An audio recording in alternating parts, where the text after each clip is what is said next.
All right, so I am the host for today's podcast about for the Internet of Senses for the sense of smell, and this is our first one, so I'm very excited.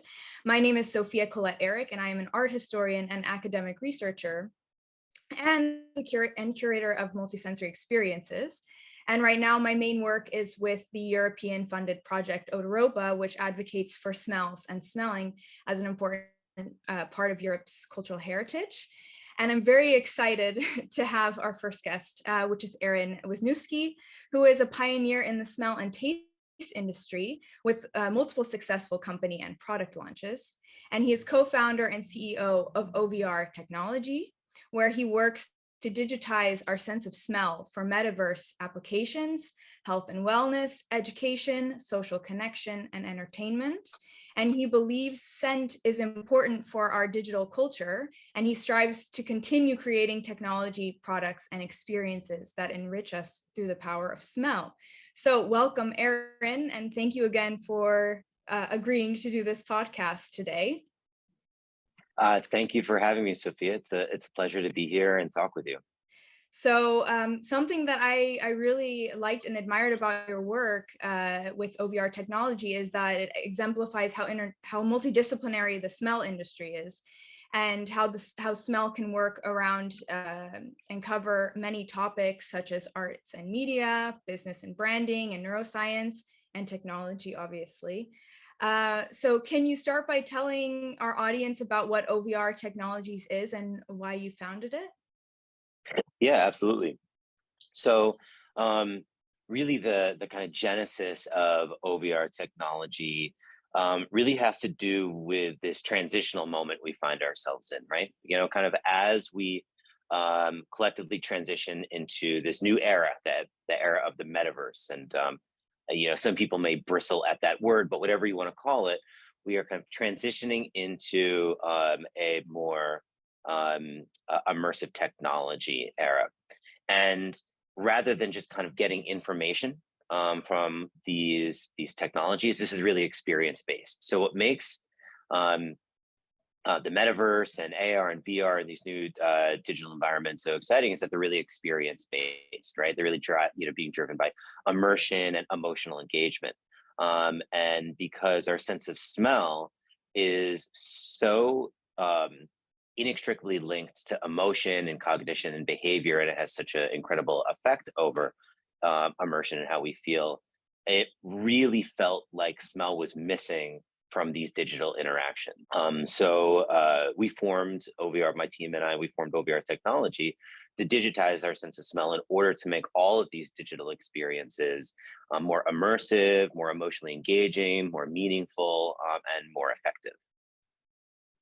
And so you are basically adding olfaction or smell onto virtual reality technologies, right? So, Yeah, exactly. Virtual reality, augmented reality, regular 2D media as well, starting next year. And, you know, we look at, you know, the metaverse or XR as many, many different things, not just VR or AR, but VR happens to be incredibly immersive and probably the most compelling example of what spatial technology can do.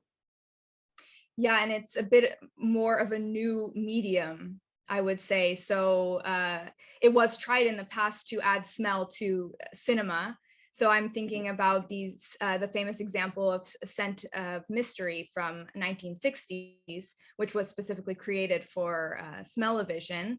And this was a technique where tubes were actually put through the theater seats and smells came through those tubes. And many of the participants or theater goers complained about the scents being too strong or not strong enough or mixing together. So I wanted to ask also if it seems that those who demo your product are very happy with the quality of the scents and the timing. And so also, while talking a little bit about VR as being this very new technology that you might be able to experiment more with rather than cinema, can you also explain how you approached the challenges of how scent has been used as a medium in cinema before and how you came out with more of a successful distribution method? Yes, absolutely. Yes, as you pointed out, we are definitely not the first ones to attempt to combine scent with some sort of multimedia experience. It's been going on for nearly a century at this point. Um, but the thing um, that really kind of caused smell-o-vision and many of those iterations to fail, well, it's a series of things, but the primary one is our brain, when it comes to smell, thrives on context and association, right? So our nose, of course, that's how we smell things. Our nose is a change detector, it's a danger detector, it's a human detector. So it gives us a lot of information. And when our expectations about what the world around us might smell like, or what the information is, when that doesn't match our expectations, it causes alarm. So that's kind of like the first thing, right? Is um, the smell, the sensory inputs need to match what we kind of see, hear, and perceive as the world around us, kind of spatially. So the technology that we developed is a spatial technology. So rather than just smells being kind of on or off while you're looking at a 2D media, um, they're actually triggered by your interaction with the digital world around you. So instead of just kind of seeing a rose on a screen, and at some point also smelling a rose, which really isn't that immersive. And in fact, it can be the opposite of immersive. You actually have to reach out and pick up a rose or an object. And as you bring it closer to your nose, you begin to smell it. And then the smell gets more and more intense as you bring it closer to your nose. So that allows your brain to associate the smell with the digital asset, with the digital object, which kind of clicks. The second thing, as you pointed out, is smell is very subjective, right? Not only in intensity, but our particular relationship to smells, certain environments. So that's another reason the technology we developed is a wearable technology. So when you wear OVR technology, you're experiencing scent, digital scent, but you're only experiencing digital scent for you in that moment. We're releasing such small amounts of scent that you experience it in real time. But even if someone was standing right next to you, they wouldn't be able to smell the experience that you're having. So you have the ability to not only have that spatial associative relationship with digital scent, but also you have complete control over your experience. And those are really the two main things. And it allows us to solve one of the biggest challenges of smell, which is its diffusive quality, right? We all are very familiar with how persistent smell can be. When you release one smell into the air, it lingers in the air for quite some time. So if you were to release another smell, then that smell would kind of compound on top of that, and very quickly you have a very confusing, at least, experience, if not downright repellent.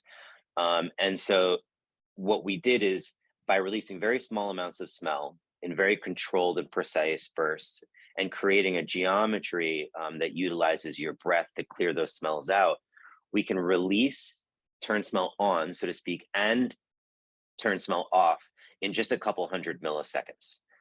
So you can rapidly progress through the digital environment, experiencing many, many different smells, either in combination or succession, much like we do in the real world.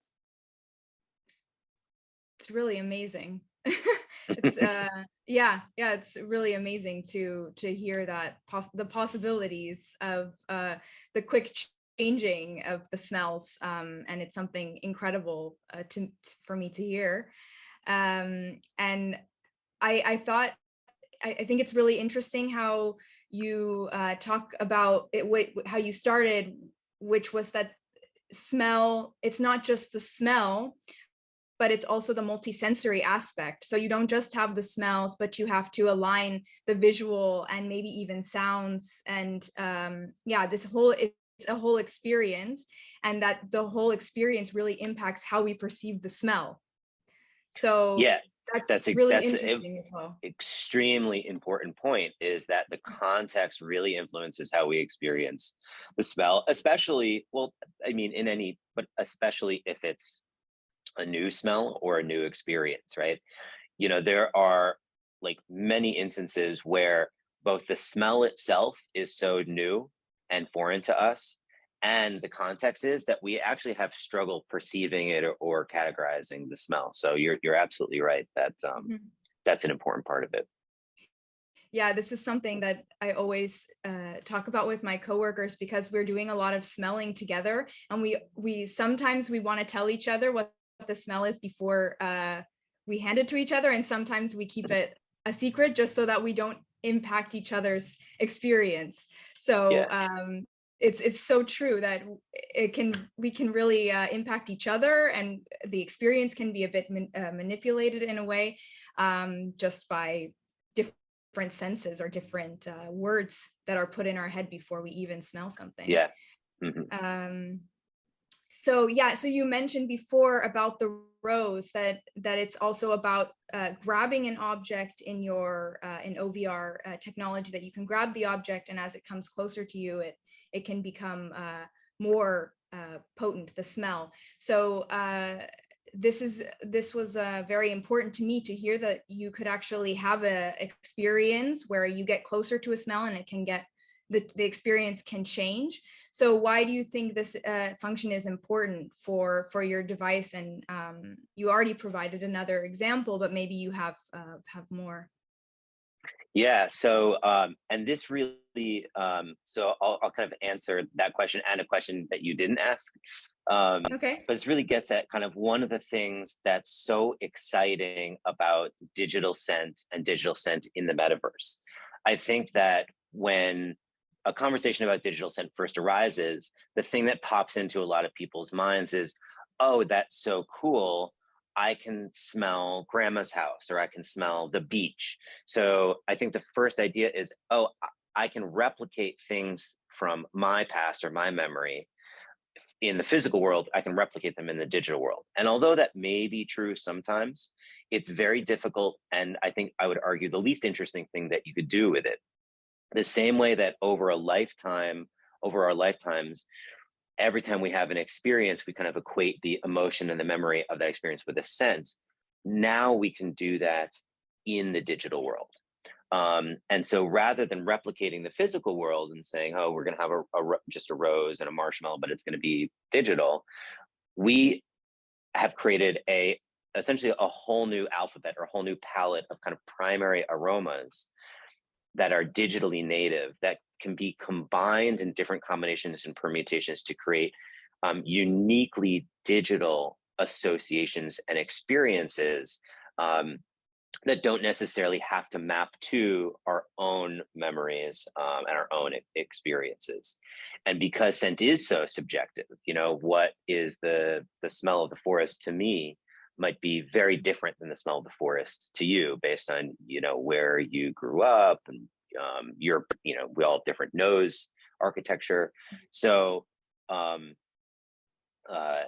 so really, like, for us, it's about giving people the tools to create, experience, and share a whole new category of multisensory experiences that take place in the metaverse, that take place in the digital world, and then we can build on those. I mean, if you kind of think like, if you look at how much more digital we've become over the last decade, and we think, okay, in another 3, 4, 5, 10 years, more and more of our experiences, our entertainment, our social, our educational experiences are going to take place in these immersive environments.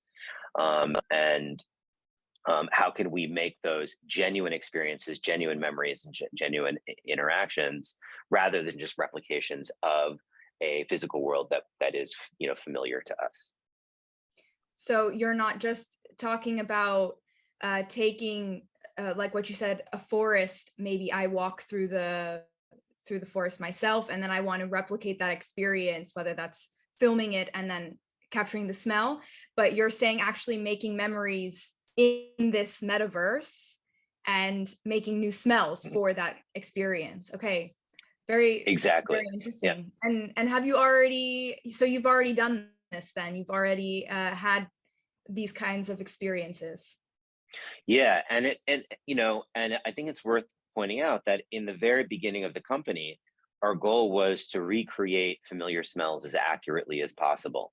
But what we found was that actually created kind of an uncanny valley, we can use GCMS, we can use a lot of, analytical instruments to identify what an odor is and recreate it in a digital space.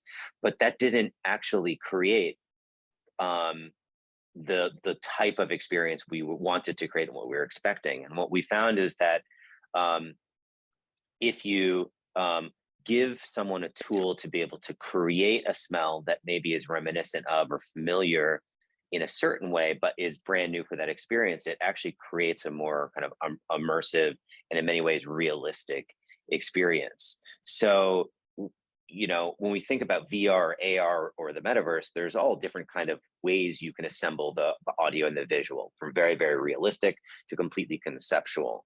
And so there might be instances of quite realistic experiences like walking through the forest, but rather than just trying to replicate a very specific forest in the physical world, having a palette of odors that you can combine to create something forest-ish, but emotionally foresty, is what we have had the most luck with, and what we think the most exciting application is. I think if we go back in time, a really interesting parallel is the invention of artificial flavors. Now, I don't like to compare us to artificial flavors because I feel like that sends the wrong message, but in the 1850s, when the first few artificial flavors were invented, I think it was a grape and banana and apple or something like that, and they were showcased to the public in the form of candy. People tried them and were like, oh, well, that's not really like an apple or like really like a grape, but it's fruity and it's delicious. I love it. Let's go with this. And you fast forward to now, an artificial flavor is in everything, whether it's on the label or not, everything. And in some cases, it's, more on the, biomimicry side, on the realistic side. And sometimes it's totally abstract and artistic. But the point is that there's kind of like these two separate paths. You don't buy Jolly Ranchers because you want to taste exactly like real watermelon. You buy them because they're their own interesting, unique thing that you can't get in nature. Yeah, and that also goes a little bit back to that multisensory experience of, yes, yeah, that it's not necessarily just about that piece of candy that you eat, but kind of it's more than that. So yeah, that's really interesting. Yeah, so now I understand a little bit more about your goals also in this digital world as well as the natural world. So maybe this question is a bit off, but I'm still excited to ask it. So I'm going to ask it anyway. So you have said that in the future, we will not take photographs, we will capture memories with scent, of course. And like we choose what is attractive to capture in a photograph, I'm curious to know how we decide what scents are meaningful to capture. And connected to that same question is, will our grandchildren be flipping through photo albums of our lives with a cabinet of scent instead? Or what will it look like in the future when our grandchildren flip through our memories? Yeah, so I do think that in the future, when our grandchildren are flipping through our memories, there will be a scent associated with each one. And rather than a physical photo book, it will be some sort of kind of digital experience. How do we choose what scents kind of to bring along with us, right? Like, what's the Noah's Ark of scents, for the metaverse age? And so I can tell you kind of how we at OVR came to the 9 scents in our scent cartridge, which was through a combination of sensory perception, like molecular category and lexical analysis. But really, I think what the scents in your photo album of the future are completely up to you. OVR, like, we look at ourselves as an enablement tool. We're a tool that enables you to kind of create, share, and experience your own version of multisensory digital. And I think that the future photo album will be a little bit more like Instagram and kind of like a flip book. And so the same way that when you post a picture to Instagram, you add filters to it, the same way when you post music online, whether it's a stem drop or SoundCloud, or, you alter it and you add these other senses to it. We're going to do the same thing with scent, whether it's a still picture, of a 3D virtual experience, or like a moving picture or video. You're going to apply the sense to it that you feel truly capture the moment or the emotion. And then that will be embedded in that digital asset forever. So generations and generations down the road, instead of a physical 2D photo album that's just visual, it will be a three-dimensional digital memory that will have sight, sound, smell, and hopefully touch as well. Would be really cool. Yeah, and we're not that far off, actually. We already have the digital audio visual record for all of us. And with this sensory technology, it's possible now. It's just not widely adopted. Yeah, that's very true. And this is maybe a bit of the heritage of scent coming out in me, but I'm wondering, have you attempted, because you use headspace technology, right? So I was wondering if you've attempted to use that to capture any sense, like usual sense. For example, I was just at a magazine stand, which is very rare these days. And I was hit by the smell of a magazine stand, and I hadn't smelled this in such a long time. And I thought, wow, one day we will not smell this anymore. So I'm just curious, have you thought about this in terms of memory, like capturing a smell of a place or a space or someone's house to add to their memory jar? Yeah, so it's an interesting question. It's an interesting question as far as like where we kind of fit into that, because I think it is really important to capture and catalog smells before they disappear.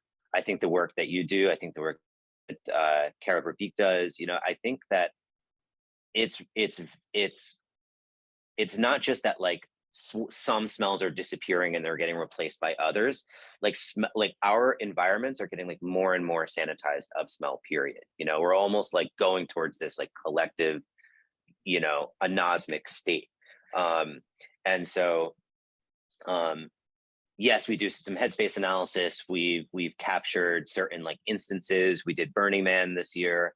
And I think that those captured sense can be applied to discrete digital experiences,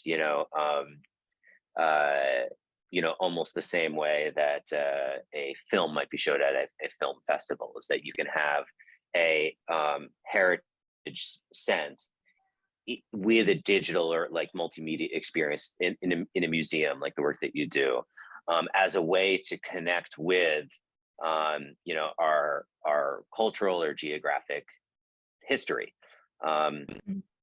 We don't do that much of the headspace analysis, but we provide the tools. So like, for instance, if you whether it's old books or a magazine stand, or a flower that's on the endangered species list, and you were able to identify what that odor is and recreate it on your own, like we could definitely work together to create a multisensory experience that highlights the significance, the cultural historical significance of that smell. Kind of, we've been talking about that smell alone.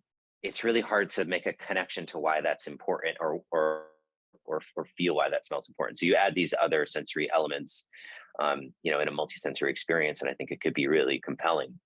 And so like kind of our role in that is we supply the physical tools, like the wearable itself, and the software programming that enables you to create the digital experience that you want to see, to highlight that heritage odor.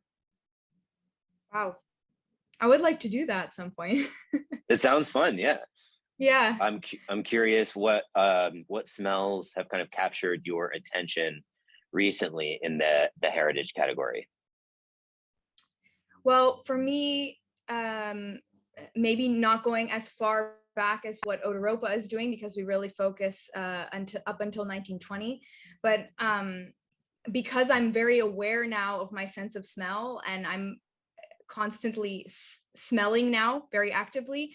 I was in Berlin recently, and I lived in Berlin in 2017, and I revisited it again just last year, and I was so struck by the smell of the U-Bahn that I really wanted to keep this smell with me, because I guess it had brought me back to such a different time in my life, because I lived in Berlin, and was studying there a little bit and learning German, and so it was a very different time in my life. So smelling that smell recently was really great, and I thought, oh, that would be so great to start capturing the smells of trains, and because all public transport can all smell differently. Yeah. So that's one. And another one that we're really interested in Odeuropa is leather gloves. So Yeah. a few different perfumed leather, obviously leather gloves were perfumed. And so we created a interpretation with a perfumer of perfumed leather gloves, but also one of our colleagues, Cecilia Bembibre, has used CMS for these leather gloves as well. So this is another smell that we're interested in. So, but there are so many that we could go on, right, and try to keep capturing. And there are so many smells that I feel like are going to disappear, and we're not going to be able to visit them again. Like I said, that magazine stand. That would be really fun to also capture that at some point. I think it's a really interesting conversation too, and hopefully this isn't like derailing your flow, but there's like two kind of like barriers, right, to that, because I'm 100% in agreement like that of how cool that would be to be able to kind of go through your life and capture these moments in essentially capture and bottle the moment. So you can kind of open that bottle and smell it again and be kind of transported back there. And smell has such transformative ability. Like that's super attractive. The tricky thing is, and you probably experienced this in doing some of the recreations with the perfume, is that it's never quite right. You know what I mean? Like scent is in the real world is so unimaginably complex, and scent 1 + 1 never equals 2, right? You can never say that this odor molecule is going to produce this sensory impression. And there's some really good research going on around that, like Alex Wilchko at Google. But you really like it's always kind of like a near miss, right? Because there's so many complex things going on. And your emotional state at the time and the other sensory inputs all kind of contribute to that feeling. And so if you're able to smell that again in the future and have that emotional memory be triggered, like it's such a wonderful thing, but it's so hard to recreate.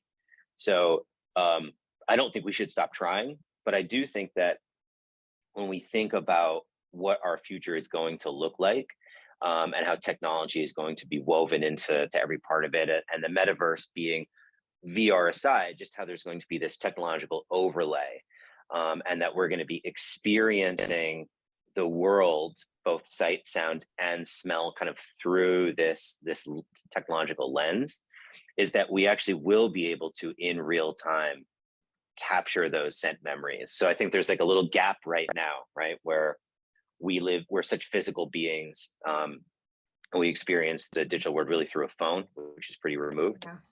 But as wearables, as the metaverse, as augmented reality become more woven into the fabric of our lives, that will become easier and easier. So it is tricky right now, but I share your love and desire to be able to do that. Yeah, and I hope that if we start becoming as digital as you say, we definitely need to include smell in that, or we will be lost, I think. So I'm glad you're thinking in that direction. So I was also curious about from a business standpoint, businessman in the scent industry, reviewing some of the demos of your product and articles.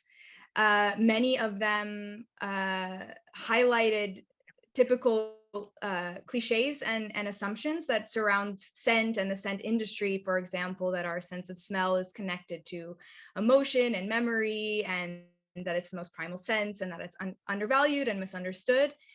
And this was something that I really found interesting, was that many of the people who demo your product say, "Oh, that's convincing. This is convincing." So as a small entrepreneur, how did you navigate these challenges and decide on how to communicate the mission of your business, of your product, and kind of navigate these challenges of wordings and things that surround the usability of your product?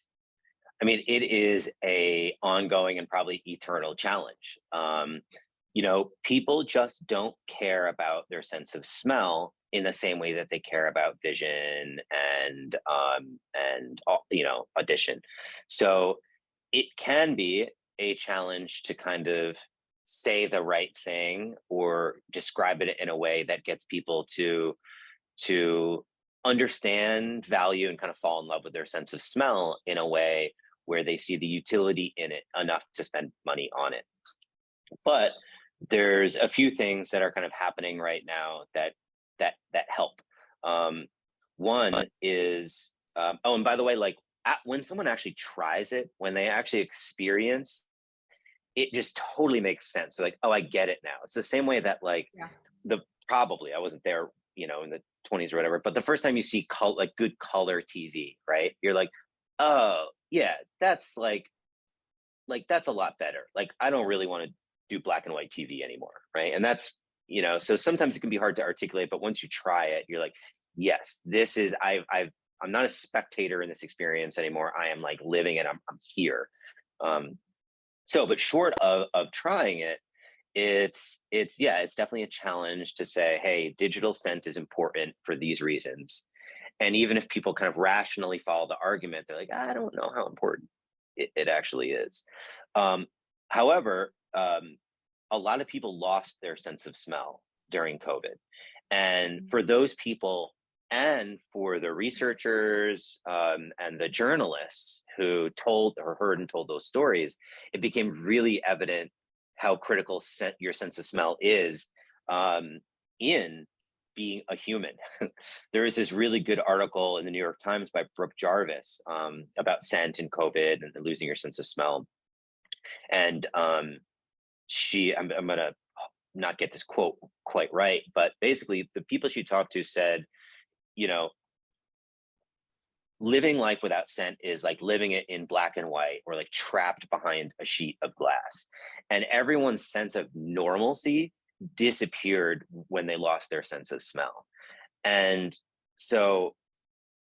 that's not kind of like a dramatic way to describe it. This is like people describing their experience when they lose their sense of smell. And so to think about how much time we spend every day in front of a screen and how that's increasingly going to become screens, VR headsets, glasses, those kinds of things. Like, I don't think we want to have that experience in our lives collectively, because that's exactly what's going on right now, is that we have this kind of digitally induced anosmia or lack of smell. And so I think people took their sense of smell a lot more seriously when they lost it or they saw people losing it. And now we know that it's not just like a cute, nice to have thing where I can smell grandma's cookies. It's like, oh, wow, like this really contributes to our social connections, to our sense of well-being, and to our joy and like lust for life. So I think that we're going to keep hammering our message away of scent is critical, scent is important, scent is wonderful, don't you want it? But these other things too that are happening in the real world, I think, are creating this moment, this kind of like a little bit of a renaissance that scent is having that it hasn't had in the past. Yeah, and smell always has this gimmicky aspect to it, which sometimes works in our favor or doesn't. And I think that gimmicky factor sometimes gives it like a childish thing, like, oh, it's for children, or it's not important, or something like that. And I find that also interesting in the work we do with Odeuropa as well, that sometimes that happens. But I think this anosmia awareness that happened with COVID also it's so strong and also so important. And losing our sense of smell is so difficult. And so yeah. And I know one friend of mine who lost their sense of smell during COVID, and he's like, I couldn't smell myself anymore. I didn't know what I smelled like, if I needed to shower, or, things like this. It's so important that we have our sense of smell for our daily life, to just know where we're going, what we're doing. And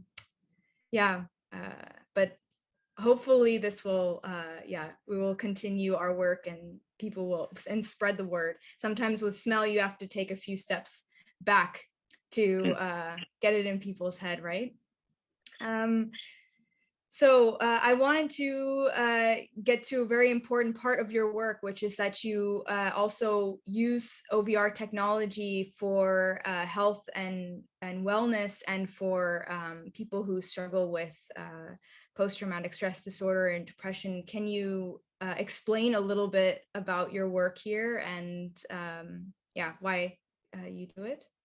Yes, absolutely. So we very strongly believe in the healing power of scent, and that technology, immersive technology, can amplify that power, and there's a really synergistic effect there. So to be clear, we are not like a medical company. This is not a medical device. We're not doing any sort of treatments, but we are supplying and supporting people doing really interesting, important work around how scent technology or scent mixed with immersive technology can really, really enhance health and wellness outcomes. We've been a part of two studies, one of them published, one of them was a private study, around what is the impact of olfactory virtual reality. So in one study, which was done in the Department of Clinical Psychiatry, just a pilot study that was like, okay, how does olfactory virtual reality session affect people's feelings of pain, stress, and anxiety? And so a number of different diagnoses. They did an 8-minute experience, and right after, 3 hours after this experience, they self-reported their levels of pain, stress, and anxiety. And it went from a 9 prior to the experience down to a 3 afterwards. And even 3 hours afterwards, it stayed at a 3, which we think was really interesting. And then in another study commissioned by a big CPG company, we measured the self-reported data of olfactory virtual reality versus regular virtual reality. And there is a marked increase in happiness over VR, a marked decrease in depression, a drop in blood pressure, or lowering of blood pressure, and even brain imaging that showed a massive increase in gamma activity in the frontal area of the brain, which usually is observed in like monks in deep meditation, or artists and athletes in flow state. So none of this is clinical studies, and none of it definitively says one thing or another, but it's very interesting to see the health and wellness, potential health and wellness impact of just scent and VR.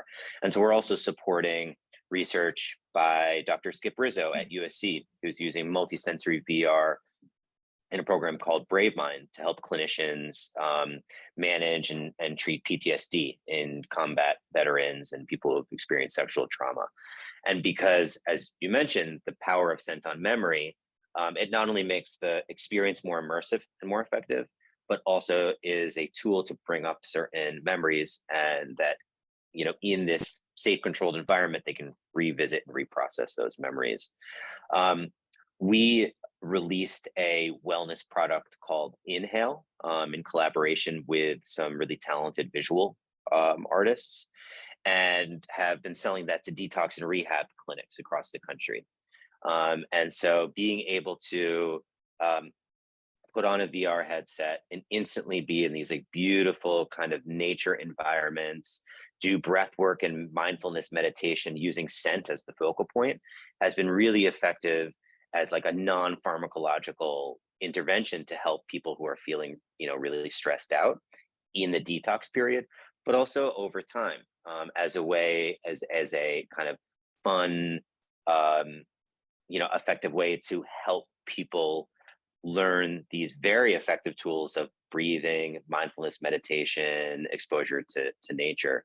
Um, so, once again, we are kind of the enabler. Like we provide this tool to people who are creating these digital experiences and to the people kind of administering these in health and wellness applications.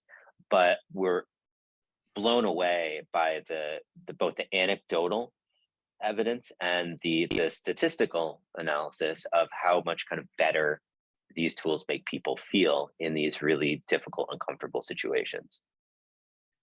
And when you create these tools, you work with or collaborate with people to help you make these experiences, right?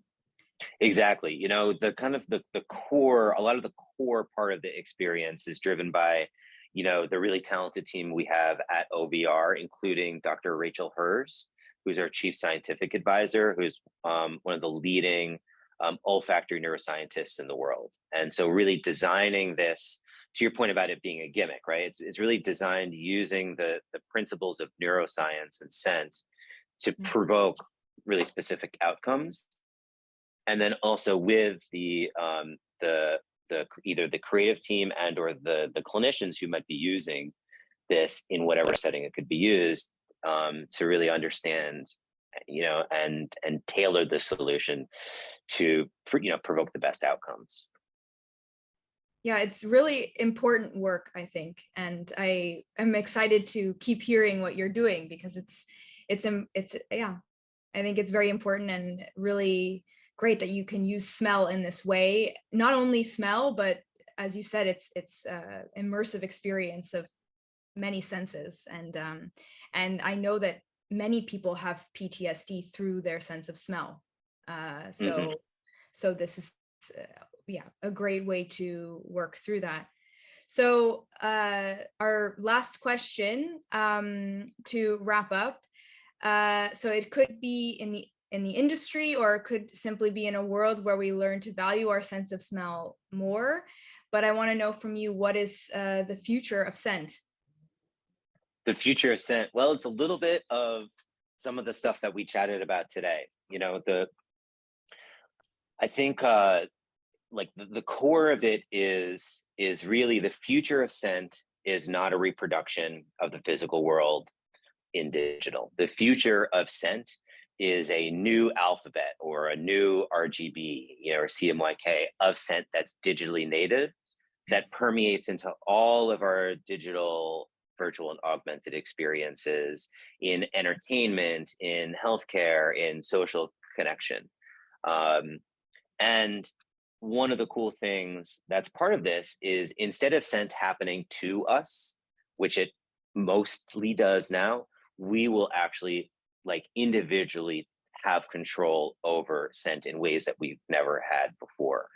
And not just when it comes to kind of perfumes or air fresheners, right? Like we have the ability to integrate scent into all of our experiences and interactions and tailor them to have the maximum like positive outcome, health outcome, emotional outcome, social outcomes for us.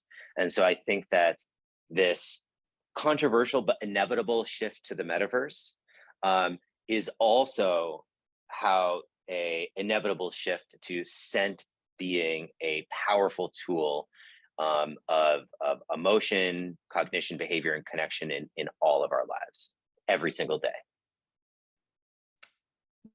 Well, I will definitely be keeping my nose out for the rest of your work. I'm very interested in because I consider smell and control sometimes oxymorons. So I'm very Yes. interested in following your work and and yeah, seeing what else you do. And yeah, maybe one day I can also experience OVR technology. I would love that. We'd love that too. Whether it's in the US or whether it's in the EU, we'll make sure to make that happen. All right. Well, thank you for joining me today and for your time as well. And it was very, very nice talking with you. Thank you so much, Sophia. The pleasure was mine. I really appreciate you having me on and taking the time to talk today.